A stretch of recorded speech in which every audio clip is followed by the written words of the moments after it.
चलो बेटा, देखो आज का जो सवाल है, अब जो क्वेश्चन नंबर हम 10 पर आ गए हैं।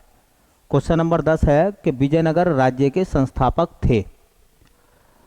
मैं एक बात आपको बताऊं, देखिए उत्तराखंड में ये क्वेश्चन कई बार पूछ लिया गया है।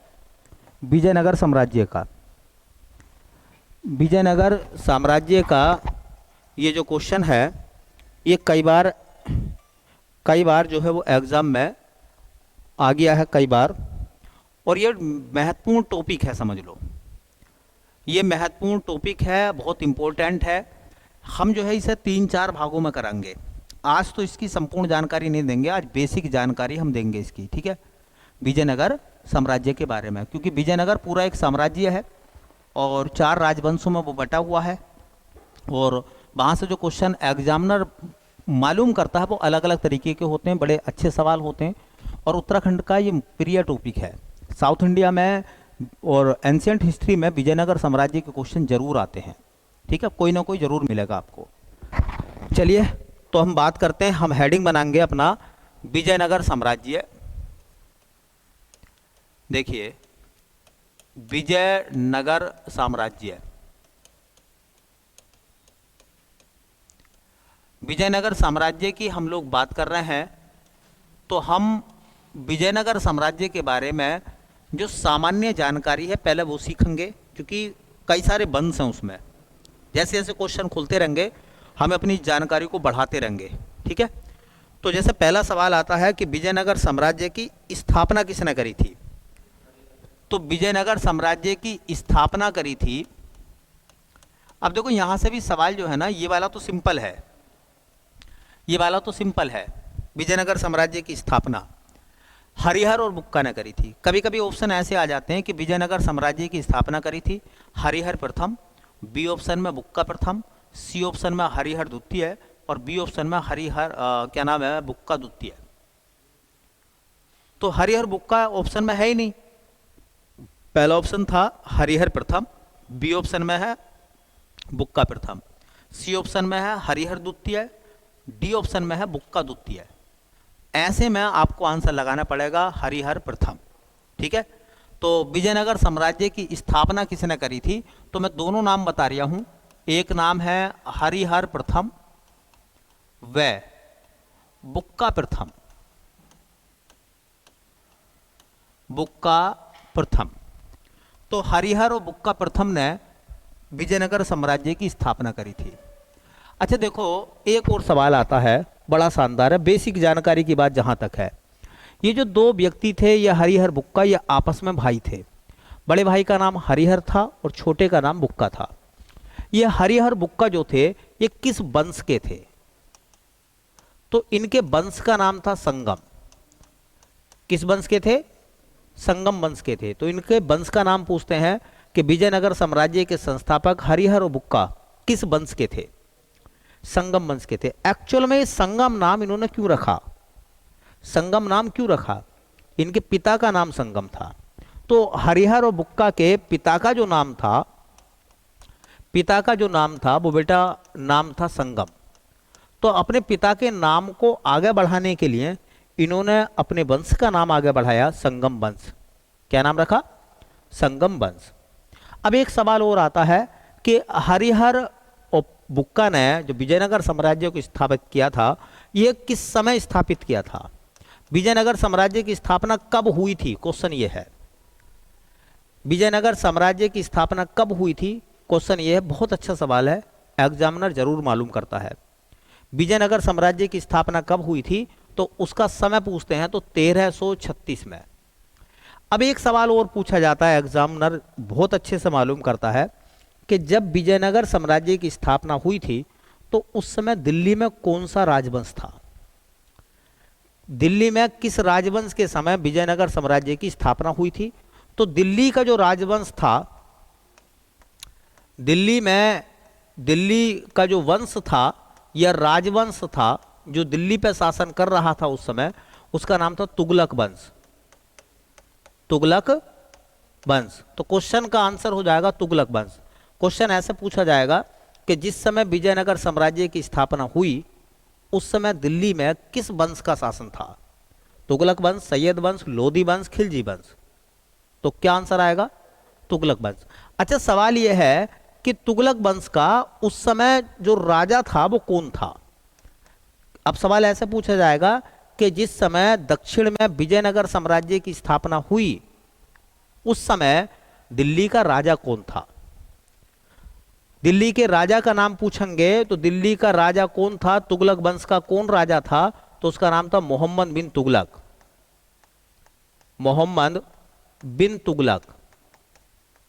मोहम्मद बिन तुगलक के समय में मोहम्मद बिन तुगलक के समय में साउथ इंडिया में दो नए राजवंश बने थे। एक था बहमनी राजवंश और एक था तुगलक, एक था विजयनगर राजवंश। ठीक है, मोहम्मद बिन तुगलक को जूना खां भी कहते थे, ये बात आपको याद होगी, जूना खां। अब सवाल आता है कि जो विजयनगर साम्राज्य की स्थापना हुई थी उसकी राजधानी क्या थी? विजयनगर साम्राज्य की राजधानी क्या थी? तो विजयनगर साम्राज्य की राजधानी थी हम्पी। अब सवाल ये पूछा जाता है कि ये जो हम्पी है, समझ लेना, विजयनगर साम्राज्य की राजधानी क्या थी? हम्पी। एक क्वेश्चन आएगा कि विजयनगर साम्राज्य की राजधानी थी हम्पी। विजयनगर साम्राज्य की कई राजधानी हुई है, चंद्रगिरी राजधानी हुई है, अंतिम राजधानी विजयनगर साम्राज्य की चंद्रगिरी थी, हम्पी राजधानी हुई है। विजयनगर साम्राज्य की एक राजधानी मिलती है, हाँ, पेनुगोंडा, है ना। तो कई सारी विजयनगर साम्राज्य की राजधानी हुई हैं, उनमें हम्पी जो है वो ज़्यादातर एग्जामिनर पूछता है। तो विजयनगर साम्राज्य की राजधानी जो हम्पी थी वो किस नदी के किनारे पर थी? तो देखो ऑप्शन में मिलेगा तुंगभद्रा। तुंग, विजयनगर साम्राज्य की राजधानी जो थी वो हम्पी वो तुंगभद्रा नदी के किनारे पर थी। दो अलग अलग नदियां हैं, एक तुंग नदी और एक भद्रा नदी। अगर ये तुंगभद्रा ऑप्शन ना हो तो, अगर मान लो तुंगभद्रा ऑप्शन में ना हुआ तो क्या करेंगे? तो फिर आंसर उसका आएगा कृष्णा नदी। क्या नाम आएगा भैया? तो विजयनगर साम्राज्य की जो राजधानी थी हम्पी वो तुंगभद्रा नदी के किनारे पर थी। अगर तुंगभद्रा ऑप्शन ना हो तो कृष्णा नदी के किनारे पर विजयनगर की राजधानी हम्पी बसी हुई थी। करेक्ट। अब देखो एक और महत्वपूर्ण सवाल मैं आपको बताऊंगा। बेसिक जानकारी जो आपको करनी है वो कम से कम बेसिक जानकारी आपको होनी चाहिए। ये जो विजयनगर साम्राज्य है इसमें प्रमुख प्रमुख वंश कौन कौन से हैं और उनका क्रम सही क्या है? तो सबसे पहला आया था संगम वंश। कौन सा आएगा? संगम वंश। संगम वंश के बाद में दूसरा कौन सा आएगा? सालुब वंश। सालुब वंश ये भी विजयनगर साम्राज्य का है। तीसरा वंश कौन सा आएगा? हाँ, तुलुब वंश। तुलुब वंश, तुलुब वंश का ही था कृष्णदेव राय। ठीक है। और एक राजवंश आएगा, हाँ, एक राजवंश आएगा अरबिडू वंश। कौन सा आएगा भैया? अरबिडू वंश। कौन सा आएगा? अरबिडू वंश। तो विजयनगर साम्राज्य में कितने राजवंश हुए हैं? 4 राजवंश हुए हैं। सबसे पहला संगम, फिर सालुब, फिर तुलुब और फिर अरबिडू। ठीक है। विजयनगर साम्राज्य का पहला राजवंश कौन सा था? संगम। दूसरा, विजयनगर साम्राज्य का अंतिम राजवंश कौन सा था? अरबिडू। ठीक है। तो प्रमुख वंश आप याद रखो, ये सामान्य जानकारी है विजयनगर के बारे में। एक और सवाल याद रखना कि विजयनगर साम्राज्य, जो विजयनगर साम्राज्य था, हाँ, उसका सबसे महान राजा कौन था? विजयनगर साम्राज्य का सबसे महान राजा, तो देखो विजयनगर साम्राज्य का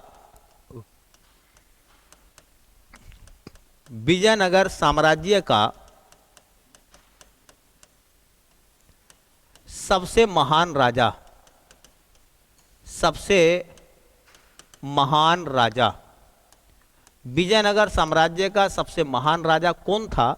तो कृष्णदेव राय। कृष्णदेव राय। ये जो कृष्णदेव राय था ये किस वंश का था? इसका वंश कौन सा था? तुलुब वंश। कृष्णदेव राय जो विजयनगर साम्राज्य का सबसे महान राजा था, जिसका उल्लेख बाबर ने तुजू के बाबरी में भी किया है, ठीक है। तुजू के बाबरी में बाबर ने लिखा है, ठीक है, अपनी आत्मकथा में कि मेरे समय भारत में दो हिंदू महान राजा थे। एक राजा का नाम वो बताता है राणा सांगा जो मेवाड़ के थे, और एक राजा का नाम बताता है वो कृष्णदेव राय, ठीक है। तो बाबर नामा में दो हिंदू राजाओं का उल्लेख है, एक कृष्णदेव राय का और एक राणा सांगा का, ठीक है। एक आखिरी सवाल मैं और बताऊंगा जो बेसिक जानकारी में आपको याद रखना पड़ेगा। अच्छा सवाल है, वो भी पेपर में खूब आया है। सवाल यह आता कि किस युद्ध के बाद विजयनगर साम्राज्य का पतन हो गया? तालीकोटा का युद्ध, ठीक है। तो विजयनगर साम्राज्य का पतन हुआ है किस युद्ध के बाद? विजयनगर साम्राज्य का पतन, विजयनगर साम्राज्य का पतन, विजयनगर साम्राज्य का पतन जो हुआ है वो पतन किस युद्ध के बाद हुआ है? तो देखो, विजयनगर साम्राज्य का पतन कब हुआ है, एक तो समय पूछेंगे। तो विजयनगर साम्राज्य का पतन हुआ है 1565 में, और 1565 में युद्ध हुआ था तालीकोटा का युद्ध। 1565 65। देखो, किस युद्ध के बाद पतन हुआ है? किस युद्ध के बाद पतन हुआ है? तो युद्ध का नाम आता है, या तो ये मिलेगा आपको तालीकोटा का युद्ध, तालीकोटा का युद्ध। अगर ये ऑप्शन में नहीं है तो आपको मिलेगा बन्नी हट्टी का युद्ध, बन्नी हट्टी, बन्नी हट्टी का युद्ध। और अगर ये भी ऑप्शन में ना मिला तो आपको मिलेगा राक्षस तांगड़ी का युद्ध, राक्षस तांगड़ी का युद्ध, राक्षस तांगड़ी का युद्ध, राक्षस तांगड़ी का युद्ध।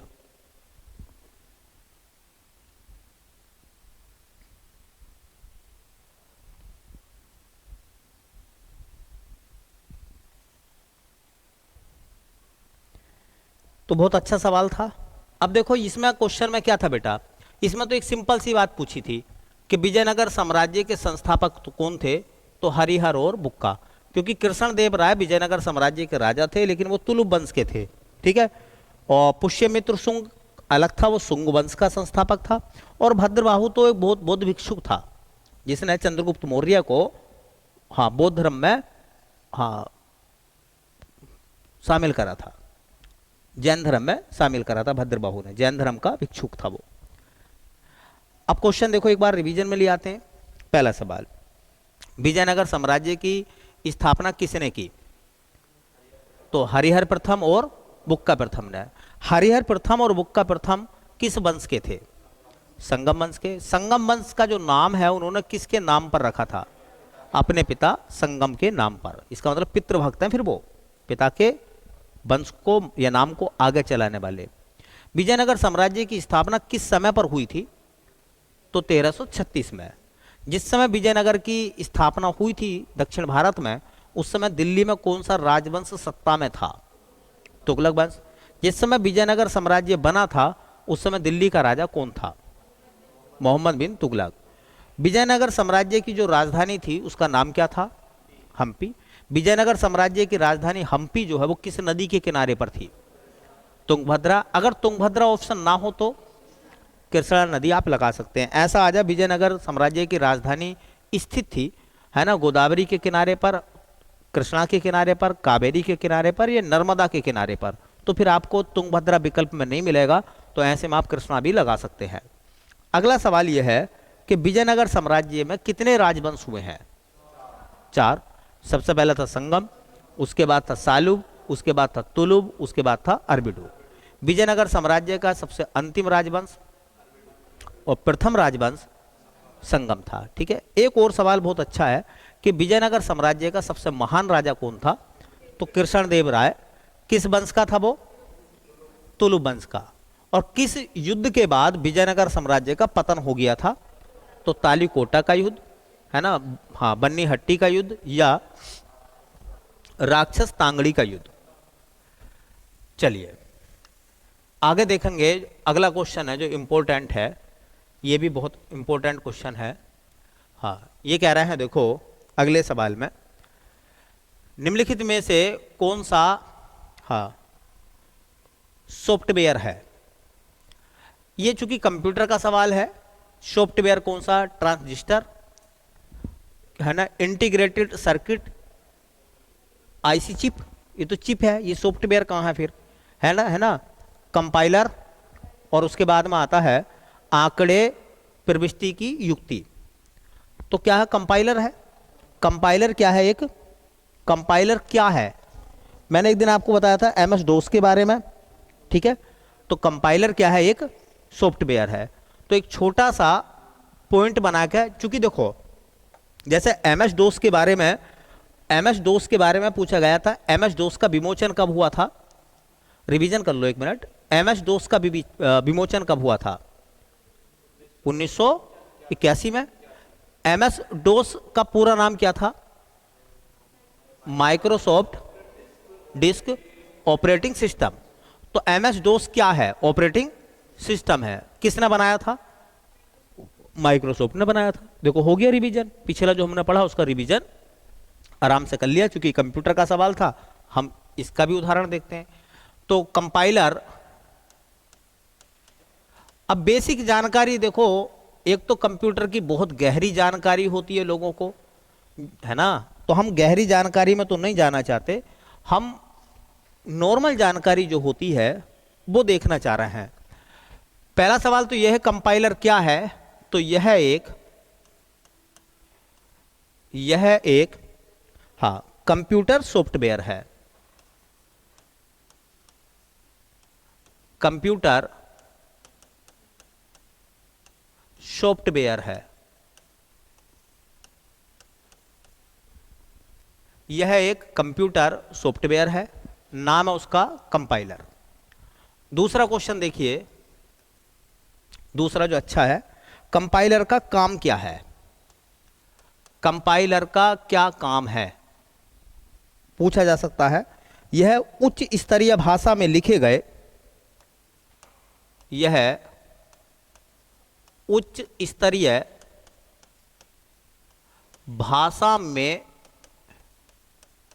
लिखे गए,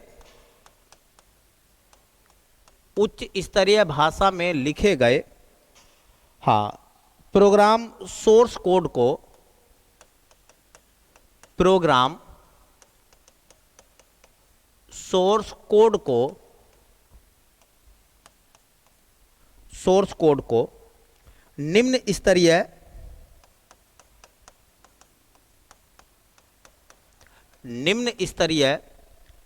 मशीन कोड में बदलना, मशीन कोड में बदलना।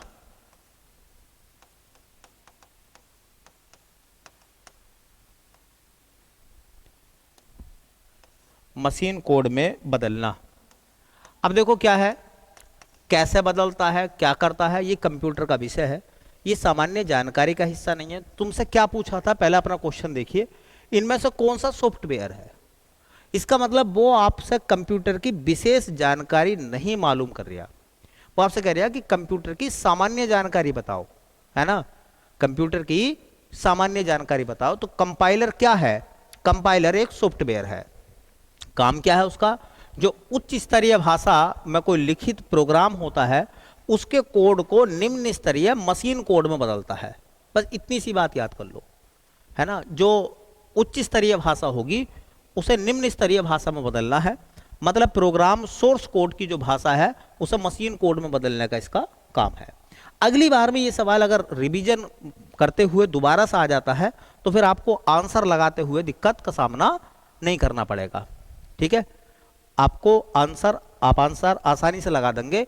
वो पूछ लेगा, जैसे उल्टा बना देगा, वो पूछेगा आपकी बार कि कंपाइलर क्या है, कंपाइलर क्या है। बस एक सॉफ्टवेयर है, ठीक है, हाँ एक सर्च इंजन है जिस पर हम सर्च करते हैं, ठीक है, हाँ कोई सोशल मीडिया साइट है, सोशल मीडिया साइट जैसा फेसबुक, इंस्टाग्राम, ये सोशल मीडिया साइट होती हैं, ऐसे ऑप्शन बना देगा। तो आपको पता होना चाहिए ये क्या है, ये एक सॉफ्टवेयर है, कंपाइलर। चलो अगला क्वेश्चन देखो, बिल्कुल आसान क्वेश्चन दिया है लेकिन इसको समझना बहुत इंपॉर्टेंट है। ये कह रहे हैं बीटी बैंगन है, मतलब बीटी बैंगन क्या है ये पूछ रहे हैं। हाँ, बीटी बैंगन क्या है ये पूछ रहे हैं। तो बैंगन की एक नई किस्म है, आनुवांशिक रूप से परिवर्तित बैंगन है। ये कह रहे हैं बैंगन की एक जंगली किस्म है ये, या उपयुक्त में से कोई नहीं है। अब देखो क्या है, थोड़ी सी नॉलेज का होना जरूरी है। बीटी बैंगन है, बीटी कपास है ना, जीएम सरसों है, इस तरीके की बात है। अब सुनो देखो, एक में हेडिंग हम लोग बनाएंगे और पहला थोड़ा सा उसको सुनेंगे, फिर बाद में उसके बारे में जानेंगे भी और लिखेंगे भी। एक लिखा हुआ है, हाँ, एक टॉपिक है हमारा जीएम फसल, जीएम फसल। वो ऐसे भी पेपर में दे सकता है कि इनमें से कौन सी फसल जीएम फसल है।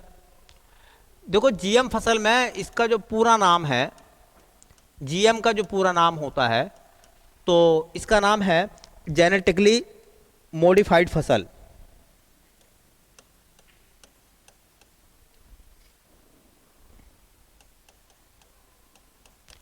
जेनेटिकली मॉडिफाइड फसल।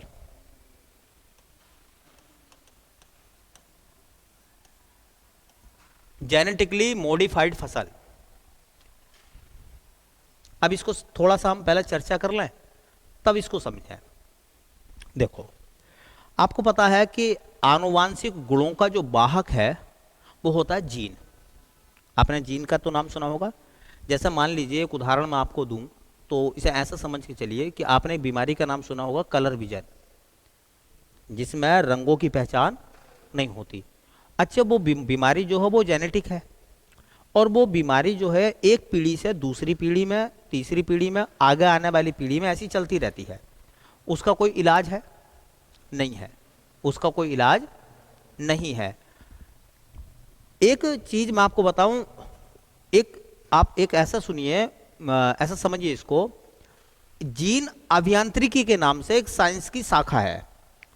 जैसे आपने सुना होगा ना कि प्रौद्योगिकी है, चाहे वो सूचना प्रौद्योगिकी हो, आईटी, इंफॉर्मेशन टेक्नोलॉजी का एरिया हो, तो ऐसी क्या एक जीन अभियांत्रिकी है, उसे अंग्रेजी में कहते हैं जेनेटिक इंजीनियरिंग।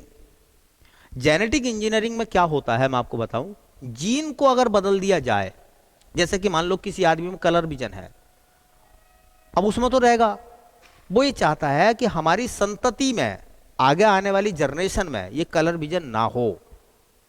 तो इसका मतलब है कि जेनेटिक इंजीनियरिंग के माध्यम से उसका ट्रीटमेंट अगर किया जाए तो वो जो गुण हैं जो अगली पीढ़ी में जा सकते थे जिस जीन की वजह से, अगर वो जीन अलग कर दिया जाए तो वो गुण अगली पीढ़ी में नहीं पहुंच पाएंगे, और अगली पीढ़ी में नहीं पहुंचेंगे तो आगे आने वाली जो पीढ़ियां होंगी वो कलर विजन मुक्त होंगी। फिर समझना है ना मेरी बात। अब दूसरा उदाहरण मैं समझाता हूं, पहले इसको समझ लेना, आंसर लगाने से काम नहीं चलेगा। आपने डायनासोर का नाम सुना? डायनासोर जो इस पृथ्वी का सबसे बड़ा जीव था, आज विलुप्त हो गया। साइंस में वैज्ञानिक ये कहते हैं कि अगर डायनासोर का जीन हमारे पास होता, डायनासोर का जीन हमारे पास होता तो हम डायनासोर को दोबारा से दुनिया में ला सकते थे। समझिए मेरी बात, जीन कितनी बड़ी ताकत है, जीन कितनी बड़ी ताकत है। अगर जीन को संरक्षित कर दिया जाए, जीन बैंक बने हुए हैं, जीन को संरक्षित कर दिया जाए तो फिर उस जीन के माध्यम से उसी ही गुण के जीव को दोबारा से दुनिया में लाया जा सकता है। जीन का ये काम है। देखिए आप, मैंने कहा उसी गुण के, उसके नहीं। मान लीजिए मैं हूं, मैं अपना एक उदाहरण दूं, मैं हूं, अगर मेरे जीन से क्लोन मेरा बनाया जाए, मतलब मेरे जीन से कोई चीज बनाई जाए, तो उसके अंदर मेरे जैसे गुण होंगे नहीं होंगे? क्योंकि जीन से तो भाई पिता के गुण बेटे में जीन की वजह से तो गए हैं, आनुवांशिक गुणों का वाहक तो जीन है। तो अब सवाल ये कि अगर मेरे गुण बच्चों में पहुंच रहे हैं तो जीन की वजह से है। इसका मतलब अगर मेरे जीन को किसी मतलब मॉडिफाई कर दिया जाए कहीं, तो मेरे गुणों जैसी एक चीज मतलब एक नए व्यक्ति का निर्माण हो सकता है। गुणों जैसे सकल सूरत की बात नहीं है यहां, ठीक है। तो इस काम को बोलते हैं, काम को बोलते हैं साइंस की भाषा में जेनेटिक इंजीनियरिंग। जेनेटिक इंजीनियरिंग से जो ट्रांसजेनिक फसलें उगाई जाती हैं अलग अलग जीनों को मिलाकर, उन फसलों को हम जीएम फसल कहते हैं। जेनेटिक इंजीनियरिंग का इस्तेमाल मेडिकल साइंस में रोगों की रोकथाम के लिए कर रहे हैं।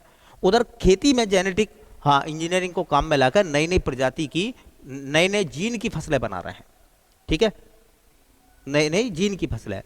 अभी आपने नाम सुना होगा, कई जगह ऐसा सुनने के लिए मिला होगा कि जो क्या बोलते हैं दालें हैं, दाल की उपज मान लीजिए अगर कम हो रही है तो ऐसा जीन दाल के अंदर, दाल के गुणों के अंदर दाल में डाला जाए, उसके बीजों में डाला जाए, जिससे उनकी जो फसल बर्बाद ना हो, बीमारियों से लड़ सके, ऐसी फसलें बनाई जाए जो रोगों से लड़ सके, जिनके फूल जल्दी से ना गिरें, तो फसल पर्याप्त पैदा हो। तो ये सब जीन की मदद से ऐसा होता है। उसे कहते हैं हम जीन अभियांत्रिकी अंग्रेज हिंदी में, और इंग्लिश में कहते हैं जेनेटिक इंजीनियरिंग। तो जेनेटिक इंजीनियरिंग के माध्यम से जो फसलें उगाई जाती हैं उनको हम जीएम फसल कहते हैं, और अंग्रेजी में कहते हैं उसको जेनेटिकली मॉडिफाइड फसल, ठीक है, जीन की मदद से। तो देखो क्या क्या महत्वपूर्ण है। ऐसी तकनीक जिसमें एक विशिष्ट जीन, ऐसी तकनीक जिसमें एक विशिष्ट जीन को चुना जाता है, चुना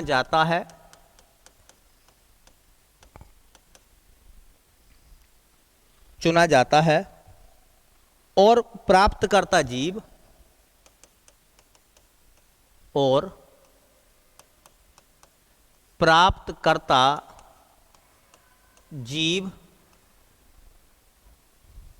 में प्रत्यारोपित किया जाता है,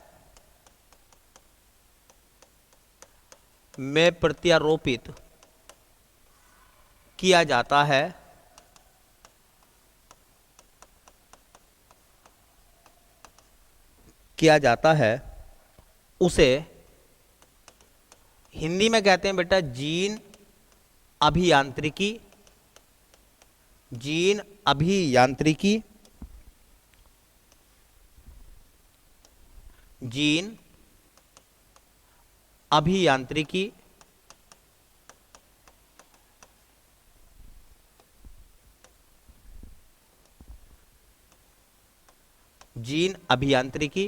या अंग्रेजी में कहते हैं उसको जेनेटिक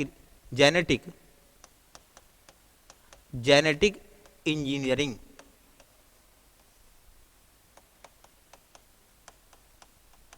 क्या कहते हैं? जेनेटिक इंजीनियरिंग कहते हैं। जेनेटिक इंजीनियरिंग कहते हैं।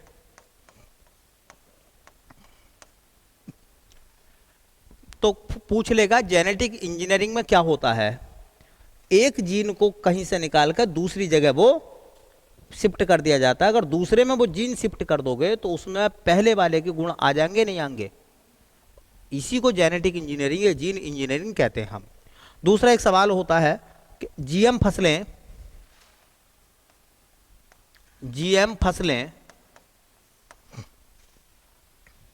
एक ट्रांसजेनिक फसल होती है, एक ट्रांसजेनेटिक फसल होती है। अब देखो क्वेश्चन बन जाएगा कि जीएम फसलें कैसी फसलें होती हैं। बोलो।